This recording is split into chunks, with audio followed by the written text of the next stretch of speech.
Is your picture-in-picture not working on Rogers Xfinity? This feature lets you watch two video streams at once, but it can be finicky. Let's troubleshoot common issues. First, ensure your device is compatible. PiPeat works best on newer Xfinity X1 boxes, Flex streaming devices, and the Xfinity Stream app on iOS or Android. Start by power cycling your device.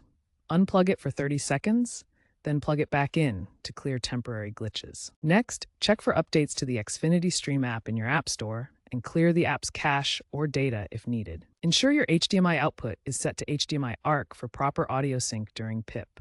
Verify that pipe is enabled in the Xfinity app settings under Display or Advanced Settings. Finally, run a speed test in the Xfinity My Account app. You need at least 25 ms for HD PIP. If using Wi-Fi, try switching to a wired Ethernet connection for better stability. If basic troubleshooting doesn't resolve the issue, consider these advanced fixes. App conflicts can interfere with PIP, so close any unnecessary apps running in the background. Also, disable any VPNs as they can disrupt streaming due to network instability. For Rogers Ignite TV users accessing Xfinity content in Canada, regional restrictions and cross-border licensing issues might cause problems.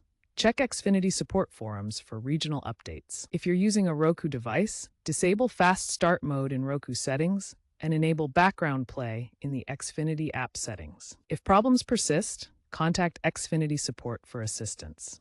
Remember that pipe relies on dual video decoding, which can strain your device's processor. Keep your device firmware updated to avoid glitches. According to Xfinity's internal data from 2025, most PiPeat issues are resolved by updating the app or restarting the device. Stay vigilant with software updates for seamless PiPeat functionality.